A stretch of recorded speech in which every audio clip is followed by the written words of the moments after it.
আমরা অনেকেই জানি কুরবানির বিধিবিধান, কিন্তু তবুও আমরা মানি না। এবং এই মানি না বিধায় আমাদের কুরবানি অনেকেরই কবুল হয় না। এই জন্য কুরবানি দেওয়ার আগে অবশ্যই আপনাকে বিধিবিধান মেনে চলতে হবে।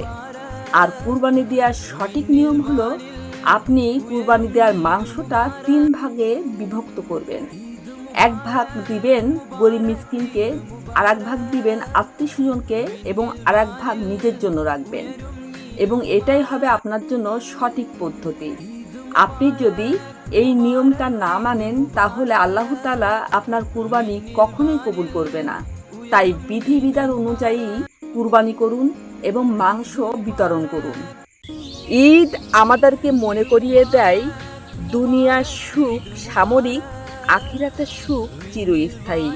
ঈদের আনন্দ তখনই পূর্ণ হয় যখন পরিবার ও প্রিয়জন পাশে থাকে।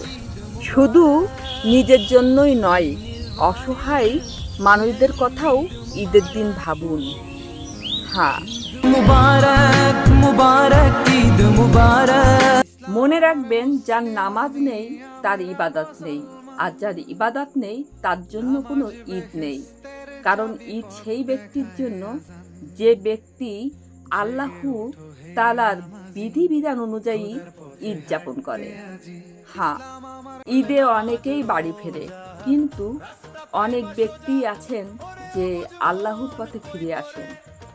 ঈদের দিনে তওবা করে আল্লাহর পথে ফিরে আসলে আল্লাহ খুশি হন এবং তার প্রতি সন্তুষ্ট হয়ে তার জীবনের দিশা পরিবর্তন করেন।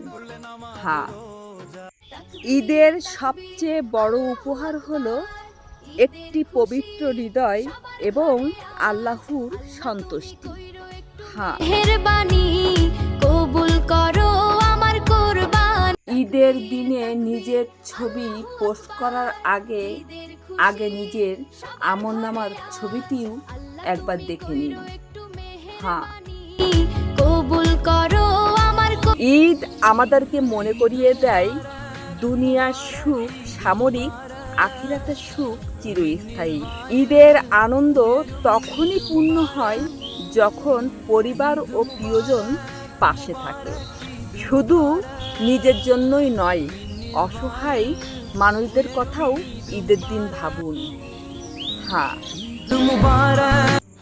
মনে রাখবেন, 5টি ইবাদতের রাতের মধ্যে 2টো ঈদের রাতও ইবাদতের মধ্যে সীমাবদ্ধ। তাই প্রতিটি মুসলমানের এই ঈদের রাতে ইবাদত করা, আমল করা অত্যন্ত প্রয়োজনীয়।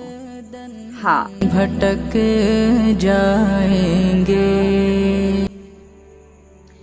আপনি কি জানেন, ঈদের দিনে গরিব মানুষের মুখের হাসি ফোটানোই একটি ইবাদত। হ্যাঁ, ঋণ রেখে কুরবানি, হাওলাত করার টাকার কুরবানি অথবা ঘুষের টাকার কুরবানি আল্লাহর কখনোই পছন্দ নয় এবং সেই কুরবানি গ্রহণযোগ্য নয়। আল্লাহর কাছে গ্রহণযোগ্য তওবা করে আল্লাহর পথে ফিরা এবং ঈমানের সাথে থাকা এবং আল্লাহর ইবাদত করা। হ্যাঁ, আপনি কি জানেন, ঈদের দিনে গরিব মানুষের মুখের হাসি ফোটানোই একটি ইবাদত। হ্যাঁ, ঈদের তাকবীর যতটা সুন্দর, তার থেকে বেশি সুন্দর বান্দাহুর তওবা করা। কারণ কোনো ব্যক্তি যদি তওবা করে, আল্লাহ অধিক বেশি খুশি হন। হ্যাঁ, ঈদের আনন্দ পূর্ণ হয় না যাদের মা বাবাদের চোখে পানি থাকে।